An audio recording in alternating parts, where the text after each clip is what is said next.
was still asleep. Thomas suddenly remembered. "Silly stick in the muds," he chuckled. "I'll show them.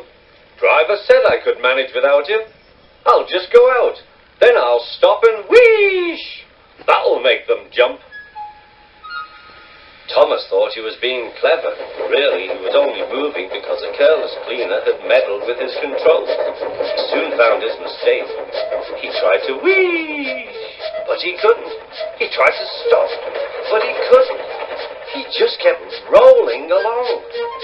He didn't dare look at what was coming next. There was the station master's house. The station master was about to have breakfast. "Horrors!"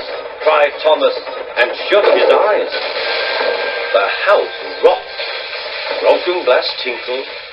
Plaster was everywhere. Thomas had collected a bush on his travels.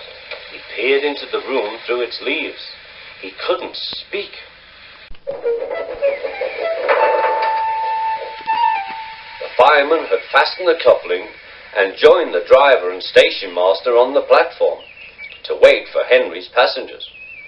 The fireman had forgotten all about Thomas's handbrake. Thomas simmered happily. Not long now, he thought, as he saw Henry slowly approaching. But Thomas's brakes were not hard on, and suddenly he felt his wheels begin to move. He tried to stop, but he couldn't without his driver and fireman. He tried to whistle a warning, but he couldn't do that either. The guard, driver, fireman, and passengers were all stranded on the platform. "Stop! Stop!" shrieked Annie and Clarabelle. But Thomas, with plenty of steam, kept on going. The alarm went out down the line. "Stop the runaway!"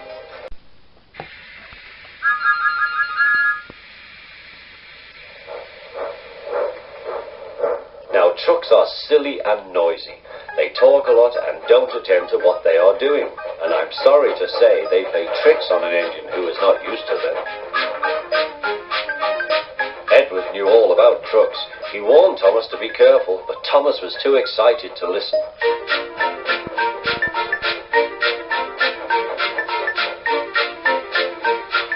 The shunter fastened the coupling, and when the signal dropped, Thomas was ready. The guard blew his whistle. "Peep, peep," answered Thomas, and started off. But the trucks weren't ready. "Oh, oh, oh," they screamed. "Wait, Thomas, wait." But Thomas wouldn't wait. Come on, he puffed. All right, don't fuss. All right, don't fuss," grumbled the trucks.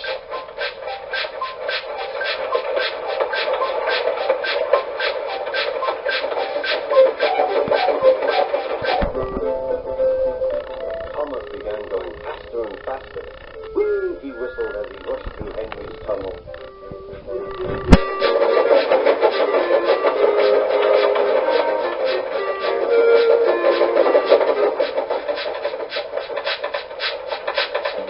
"Hurry, hurry," called Thomas. He was feeling very proud of himself, but the trucks grew crosser and crosser. At last, Thomas slowed down as he came to Gordon's Hill.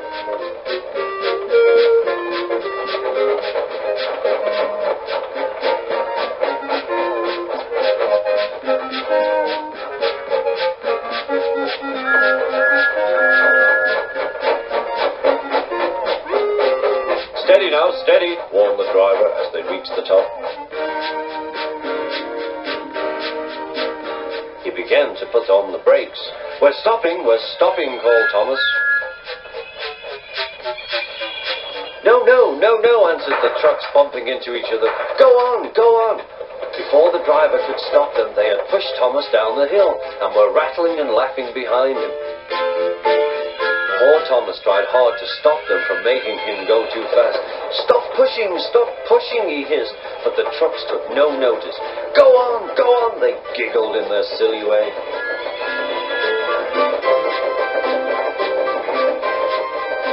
There's the station. Oh dear, what shall I do? He cried.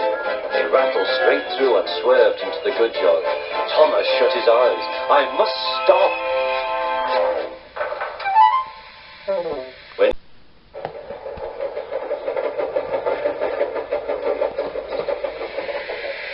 silly old boy, thought Thomas. He had often tried to pass it, but had never succeeded. But this morning he had made a plan.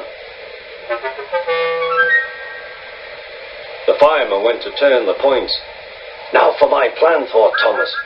Pumping the trucks fiercely, he jerked his driver off the footplate and followed them into the siding. "Come back!" yelled his driver. "Fire and smoke," said Thomas. "I'm sunk." And he was.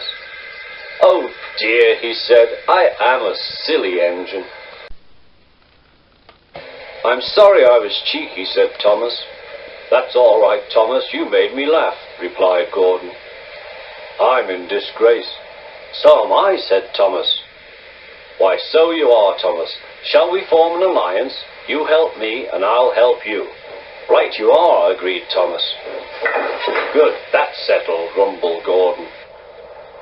And buffer to buffer the Allies puffed home.